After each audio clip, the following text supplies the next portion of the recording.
Bonjour et bienvenue. Vous écoutez La Chronique des Volcaniques, un podcast inspirant 100% féminin où je reçois 2 jeudis par mois une chef d'entreprise qui nous parlera de son parcours d'entrepreneur. Je suis Emmanuelle Regna, fondatrice du réseau professionnel et féminin Et les filles c'est jeudi en Auvergne. Aujourd'hui, je reçois Frédérique qui est adhérente depuis le début. J'ai rencontré Frédérique lors d'un atelier. Le thème, c'était de mémoire, ta meilleure carte de visite, c'est toi. Comment je m'habille pour plaire à mon client, qu'il ait confiance en moi. Et quand j'ai vu Frédérique arriver, je me suis sincèrement demandé si elle avait compris le thème de l'atelier, parce qu'elle était tellement lookée, tellement sûre d'elle. Elle avait l'air tellement sûre d'elle, en tout cas, que j'ai eu peur qu'elle n'ait pas compris, en fait, ce qu'on allait proposer lors de cet atelier. Elle me dira plus tard qu'en fait, elle avait simplement besoin de confirmation à cette époque. Elle était encore salariée d'une grande entreprise, c'était en 2019 je crois, et aujourd'hui elle est chef d'entreprise. Elle va nous raconter le parcours, son parcours, et elle va nous expliquer pourquoi elle n'a jamais douté et pourquoi c'était une question de survie. Bonjour Frédérique. Bonjour Emmanuelle. Je suis ravie de t'accueillir. Tu es ma première invitée du podcast. Tu es une de nos adhérentes du réseau Et les filles c'est jeudi. Et je voudrais qu'on parle ensemble de ton parcours bien évidemment. Et surtout du fait que tu te sois lancée dans l'entrepreneuriat. Déjà c'est pas évident. Mais dans l'événementiel en pleine crise sanitaire. Ça c'est encore moins évident. Je voudrais que tu commences par te présenter. D'accord. Donc je suis Frédérique, j'ai 46 ans, j'ai 2 enfants qui sont des ados, c'est plus des enfants, de 14 et 17 ans. Je suis mariée depuis plus de 18 ans.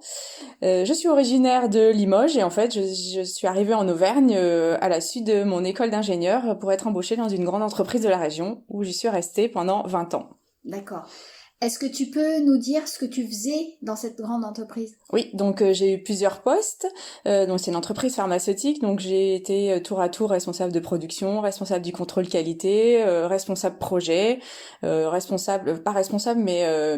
spécialiste de l'asepsie. Ça a permis d'acquérir énormément de compétences. Est-ce que justement ces compétences-là te servent aujourd'hui ? Ah oui, surtout donc tout ce qui est gestion de projet, mais aussi la rigueur qui est dans l'industrie pharmaceutique, c'est extrêmement rigoureux, tout est tracé. Donc ça, oui, ça me sert aujourd'hui énormément pour organiser des mariages, car un mariage c'est un projet et il faut être extrêmement rigoureux pour que le jour J tout se déroule comme prévu, ou on puisse faire face aussi à des imprévus en essayant d'en anticiper un maximum. Donc tu viens de le dire, tu es maintenant wedding planner, donc tu organises des mariages et des événements privés. Oui, c'est ça. Tu t'es lancée en pleine crise sanitaire. J'aimerais que tu nous dises ce qui a fait que tu sois partie de cette grande entreprise. Qu'est-ce qui a fait que tu te lances dans l'entrepreneuriat après 20 ans de salariat ? Donc en fait j'étais plus du tout en phase avec mes valeurs, j'en pouvais vraiment plus, ça me correspondait plus du tout. J'ai essayé de chercher du travail dans d'autres entreprises, mais quand je passais des entretiens, pareil, j'avais l'impression de pas être en phase avec moi-même. Et donc il y a eu un plan social dans l'entreprise et je me suis dit, à la suite d'un bilan de compétences, c'est maintenant ou jamais, il faut essayer, et j'aurais pas de regret de l'avoir fait. Ou j'y suis allée un peu comme ça en fait. Ce plan social, il a eu lieu en quelle année ? En 2020. D'accord. Est-ce que ça a été accepté facilement par ton entreprise, ce départ ? Relativement oui, parce que comme mon dossier était relativement construit, ils avaient vu que j'avais quand même un projet qui tenait la route, entre guillemets. Oui, j'ai pu partir dans des très très bonnes conditions. Alors, comment ça s'est passé ? Quel a été le déroulé chronologique ? Tu t'en pouvais plus, t'en avais marre. Tu as fait ton bilan de compétences ? Oui. À quel moment ? J'ai fait mon bilan de compétences en 2019, juste avant que le plan social soit annoncé en fait. Ah d'accord. Donc j'ai fini mon bilan de compétences, on a annoncé le plan social. Donc au niveau timing, c'est tombé pile poil. Donc t'en avais déjà marre et tu serais partie même s'il n'y avait pas eu de plan social. Je pense que oui. C'est vrai que ça a aidé dans la décision, mais je pense que oui, parce que j'en pouvais vraiment plus, ça me correspondait plus, j'étais plus moi-même. J'avais des amis qui me disaient, mais Fred, c'est plus toi, on te reconnaît plus. Donc quand on vous dit ça, quelque part ça fait réfléchir. Ouais, c'est sûr. Alors, donc ce plan social arrive à point nommé. Donc on est en 2020, quel mois? Alors, le plan social a été annoncé en novembre 2019. D'accord. Et donc il y a eu toutes les négociations avec les syndicats. J'ai été autorisée à partir en octobre 2020. Octobre 2020. Ouais. D'accord. Pendant toute la période entre ton bilan de compétences et le fameux départ en octobre 2020, tu as construit ton projet? Oui, donc grâce au plan social, on avait droit à des aides de consultants en fait pour préparer notre départ. Donc j'ai été aidée par un consultant en création d'entreprise qui m'a fait faire mon business plan, mon analyse de valeur, tout préparer pour mon entreprise. Ça, c'était pendant tes heures de travail ou c'était en dehors? Alors c'était en dehors. D'accord. Donc, tu as continué de travailler dans cette grande entreprise. À côté de ça, tu préparais ton futur avec ce consultant. La crise est arrivée en mars 2020. Comment tu l'as vécu? Est-ce qu'à un moment donné, tu t'es dit, alors attends, là, ça va être plutôt compliqué de se lancer dans l'événementiel alors qu'on est confiné, alors que va y avoir des gros soucis de rassemblement, etc. Comment t'as géré ça? Alors, en mars 2020, en fait, on pensait pas que ça allait durer aussi longtemps et on pensait pas qu'il y aurait ces conséquences-là sur les rassemblements. En fait, quand ça a commencé, je pense que personne n'était capable de dire quelle tournure ça allait prendre. Donc, au début, j'étais très confiante. Moi, j'étais à fond dans mon truc. J'avançais, en fait. Je me suis dit, j'avance et je verrai bien. Si à un moment il faut s'arrêter, je m'arrêterai. Mais au moins, ça sera fait. Tout ce que j'ai pu faire, tout ce que j'aurais pu faire sera fait. Donc, on a continué à travailler avec le consultant pour être prêt dès que la crise serait passée et dès que j'aurai l'autorisation de partir. Est-ce que à ce moment-là, parce que on va le dire tout de suite, tu es donc franchisé. Oui. Est-ce qu'à ce moment-là de ton projet et de la création de ton projet, tu savais que tu allais te mettre en franchise? Oui, je le savais parce qu'en fait, j'avais passé les entretiens, parce que pour être franchisée, j'ai quand même passé les entretiens. J'ai passé un entretien en janvier 2020 et le deuxième une semaine avant le confinement. Donc en fait, oui, je le savais que je pouvais être franchisée et donc ça m'a aussi encore plus boostée parce que je savais qu'il y avait une personne qui me faisait confiance et qui pensait que je pouvais y arriver, donc ça me donnait encore plus confiance en fait. D'accord. Est-ce que tu peux nous dire le nom de la franchise? Oui, tout à fait. Donc il s'agit de Elodie Villemus Weddings. D'accord, ok.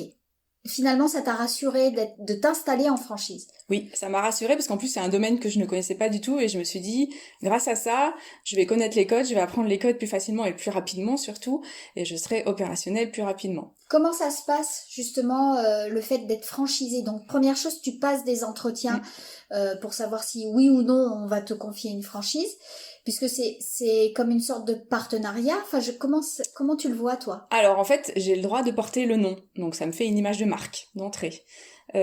Après, j'ai ma propre entreprise et c'est à moi d'aller chercher mes clients et mes partenaires prestataires. Mais j'ai le droit de porter le nom et partout, je m'appelle Elodie Villemus Weddings pour la région Auvergne-Rhône-Alpes. D'accord. Est-ce que tu peux nous en dire un peu plus sur cette franchise pour ceux qui connaissent pas? Oui, donc il s'agit donc à la base Elodie Villemus parce que c'est son nom en fait. Donc je porte son nom, donc c'est pour ça qu'elle a besoin de faire passer des entretiens parce que je porte quand même son nom. Oui, c'est sûr. Ouais. Donc je la représente.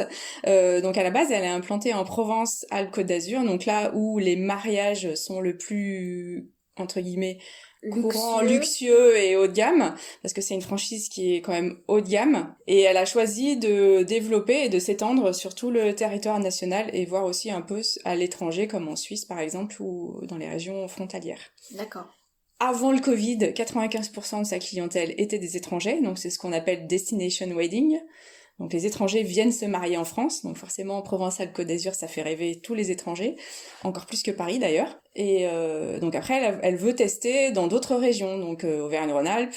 Pour le moment, nous sommes 2 franchisés, Auvergne-Rhône-Alpes et Paris. Mais il y a aussi d'autres régions en France qui font rêver les étrangers, comme il y a Bordeaux, la Loire avec tous les châteaux. D'accord. À aucun moment, tu t'es dit, est-ce que cette crise va me freiner? Est-ce que ça va remettre en question mon projet? Honnêtement, non, pas du tout en fait. J'étais tellement dedans, j'avais tellement besoin de quitter et de partir et de changer que non, pour moi c'était même vital de changer. Donc je me suis accrochée à ça en fait. Et jamais je me suis dit avec la crise sanitaire ça marchera jamais. J'ai foncé en fait. Quelque part un peu peut-être sans réfléchir, mais j'ai foncé et le fait d'être avec cette franchise, ça me donnait encore plus de motivation et d'envie d'y aller. Comment a réagi ton entourage? Alors, tu nous as évoqué tout à l'heure que tes amis disaient qu'ils te reconnaissaient plus. Euh, Il y a quand même un pas entre être très bien rémunéré pour un travail dans une grande entreprise et se lancer dans l'entrepreneuriat. Comment ont réagi ta famille, tes amis, ton époux aussi, parce que il y a des risques financiers, etc. Même si pour le coup, toi, il y avait peut-être un peu moins de risques parce qu'il y a eu ce plan social qui tombait à pic. Mais comment ça s'est passé? Alors d'abord forcément on a énormément discuté avec mon mari parce que au niveau du couple et du foyer il y avait un impact financier, donc on a fait tous nos calculs et on s'est dit c'est bon, ça passe, et que si je me sens beaucoup mieux, même si financièrement on a moins d'argent, c'est pas grave, le principal c'est que je me sente mieux et que j'ai l'impression de revivre. Ensuite les enfants, quand je leur ai dit je vais faire ça, alors eux c'était le truc tout bête, mais ben au moins le jour de la rentrée scolaire on saura quoi mettre dans la profession des parents. Parce qu'avant ils y arrivaient pas. Donc après oui, eux ils étaient super contents. Après je pense que des enfants ils ont moins de barrières que les adultes en fait. Ouais. Donc eux c'était génial. Ensuite les amis, tout le monde me dit ah ouais mais on te voit bien là-dedans. C'était soit ça soit la mode. De toute façon si tu changeais c'était un domaine comme ça où tu t'épanouisses. Et le principal c'est que tu t'épanouisses et que tu sois heureuse. Ensuite, dans mon famille, donc mes parents, je crois qu'ils comprennent pas encore. Ah oui, ils comprennent pas quoi? Ce changement ouais, ou ton nouveau métier? les deux. D'accord. Donc parce qu'en fait, j'ai fait une école d'ingénieur parce que j'étais bonne à l'école et que c'était le chemin tout tracé et en fait, j'ai suivi un chemin que mes parents avaient décidé pour moi sans me poser de questions. Mais donc maintenant, je pense qu'ils comprennent toujours pas. D'accord. Et est-ce que aujourd'hui tu te dis mon Dieu mais j'ai perdu 20 ans de ma vie ou pas du tout? Non, pas du tout. Non, pas du tout, parce que toute l'expérience que j'ai pu acquérir, parce que j'ai fait du management aussi, des gestions de projet, tout ça, ça va forcément me servir dans mon métier futur. Donc non, pas du tout. J'ai pas du tout l'impression d'avoir perdu 20 ans de ma vie. Faut quand même savoir que j'ai rencontré mon mari au travail aussi. Sans ça, je l'aurais pas rencontré. Enfin, il y a plein d'histoires au niveau personnel et professionnel qui font que je me suis construite grâce à ça. Et honnêtement, se lancer dans un métier comme ça, en étant jeune, je sais pas si c'est vraiment faisable. Moi, mon expérience passée, et ça a permis de mûrir aussi, et je pense que ça va me servir énormément. Donc là, tu es en cours de préparation de ton premier mariage. Oui. Comment tu te sens, comment tu l'envisages? Alors, pour le moment, ça va parce que donc grâce à la franchise, j'ai tous les documents qui sont prêts. Donc j'ai quand même des plannings qui sont prêts, j'ai des documents qui sont prêts, donc je me base là-dessus. Régulièrement, j'ai des points avec la franchise justement pour faire un point, savoir où j'en suis, qu'est-ce qui me manque, est-ce que j'ai des problèmes, est-ce que ils m'aident à les résoudre en fait. C'est ça aussi l'avantage d'être avec la franchise. Donc pour le moment, je suis dans les temps, j'ai trouvé quasiment tous les prestataires. Donc là, j'en suis au point de détail pour ce mariage. D'accord. Tu as combien de mariages de prévus? Pour le moment, j'en ai 3. Donc 2 en 2022 et 1 en 2023. Pour gagner ta vie, tu t'es dit combien de mariages? J'aimerais en faire 10 à 12 par an, sachant que comme c'est des mariages haut de gamme, normalement ça devrait passer. Dans mon business plan, c'est ce qu'on avait calculé avec le consultant. D'accord. J'imagine que tu n'arriveras pas à un niveau de rémunération aussi important que ce que tu avais avant. Comment tu l'envisages ça aussi? Alors c'est sûr que j'y arriverai pas. Alors après tout, pourquoi pas? Peut-être que je vais y arriver. Mais eh bien, on fera avec. J'ai pas de problème de ce côté-là. Soit on partira moins en vacances ou on ira moins souvent. Je sais pas, on fera moins de dépenses. Après, on s'adaptera en fait. Le principal, c'est que je me sente mieux et ça a pas de prix en fait. Ouais, c'est sûr, ça a pas de prix. Tu nous disais tout à l'heure que ton métier d'avant va te servir dans la gestion de projet, etc. Qu'est-ce qui te ferait défaut aujourd'hui comme compétence pour parce que voilà, quand on est chef d'entreprise, il faut savoir un peu tout faire. Comment tu vis ça, le fait de devoir faire de la compta, de devoir faire de la prospection, etc. Alors c'est vrai que tout ce qui est l'aspect commercial, compta, c'est tout nouveau pour moi parce que comme j'ai un diplôme d'ingénieur scientifique, c'est quelque chose que je n'ai jamais fait, même dans mes différents postes. Donc au niveau compta, comme c'est ma bête noire, eh bien j'ai choisi de me faire aider d'un expert comptable que j'ai trouvé dans le réseau d'ailleurs. Donc qui m'aide régulièrement dès que j'ai une question compta. Elle elle est là en fait, donc ça c'est super. Donc faut savoir s'entourer, ça c'est aussi le boulot d'un chef d'entreprise quand on sait pas. Et après tout ce qui est commercial, grâce au plan social j'ai eu droit à des formations, donc je me suis formée aux techniques de vente, ça m'a beaucoup aidé. Donc après ce qui manque et ce qu'il va falloir que j'améliore c'est au niveau pratique, donc je pratique, j'essaye, je m'entraîne, avant chaque rendez-vous je m'entraîne, je m'enregistre pour essayer d'éliminer tous mes tics et mon débit, pour améliorer mon débit de parole, toutes les techniques en fait que j'ai apprises. Ce que je fais aussi, c'est que je suis en formation à la CCI, une formation qui s'appelle profession chef d'entreprise. Donc ça m'aide aussi énormément en fait. Et ce qui est bien, c'est qu'on a la formation, mais c'est que je suis aussi avec d'autres chefs d'entreprise et on s'enrichit mutuellement. Et ça dure 1 an cette formation. Ah oui, c'est tous les combien? Et en fait, j'ai 2 jours par mois pendant 12 mois. D'accord, ok. C'est compliqué au départ de se faire accompagner parce que c'est notre bébé et on se dit j'ai envie de tout contrôler. Enfin, je sais pas, moi je suis comme ça et je pense qu'on est beaucoup à être comme ça. Et puis surtout financièrement, parfois c'est pas si évident que ça de se faire accompagner. Ça a un coût, hein, un expert comptable ça a un coût, un community manager ça a un coût également. Et pourtant ce sont des choses qui sont importantes. Je me rends compte souvent que beaucoup de femmes qui se lancent au bout d'1 an et demi, 2 ans, se disent si c'était à refaire, je ferais pas pareil, je me ferais accompagner plus tôt, etc. Bon, c'est un peu tôt pour toi pour tirer des bilans, mais est-ce que tu pourrais nous dire si tu aurais fait différemment certaines choses? Pour le moment non, mais comme tu dis, c'est vrai que j'en suis au tout début, donc le fait d'avoir été accompagnée m'a quand même beaucoup aidé. Et c'est vrai que se lancer toute seule comme ça, c'est compliqué.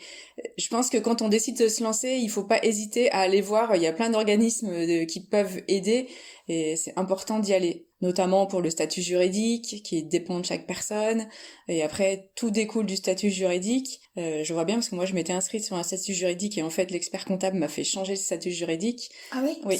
Tu t'étais inscrite comment? Je m'étais inscrite en micro-entreprise et comme en fait mes charges étaient plus importantes que mes recettes, elle m'a dit non, il faut changer parce que comme ça tu vas pouvoir déduire des charges, des impôts parce que quand tu es micro-entrepreneur, tu ne peux pas. Donc en fait, elle m'a fait changer. Donc voilà, il y a des petits trucs comme ça qui des fois peuvent tout changer et je pense qu'il y a énormément d'organismes qui peuvent aider ou des consultants qui peuvent aider et ça c'est très important. Effectivement.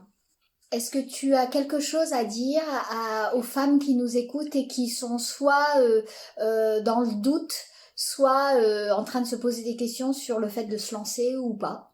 Ouais, donc je pense qu'il y a un truc qui est très important et pour moi c'est suivre son intuition, c'est-à-dire que si on a une intuition très forte sur quelque chose, c'est y aller. C'est vrai que c'est très dur de sauter le pas. Donc moi j'ai eu la chance d'avoir un bon matelas pour sauter en fait, mais je me rends compte que maintenant que j'ai sauté, je pourrais faire n'importe quoi en fait. J'ai l'impression d'être Wonder Woman en fait. Et c'est vrai que le plus dur c'est de sauter, mais après quand on a sauté, c'est génial parce que on se sent forte et ça permet d'avancer aussi. Merci Frédéric pour tout ça. Je te souhaite en tout cas un bon premier mariage. Merci Emma.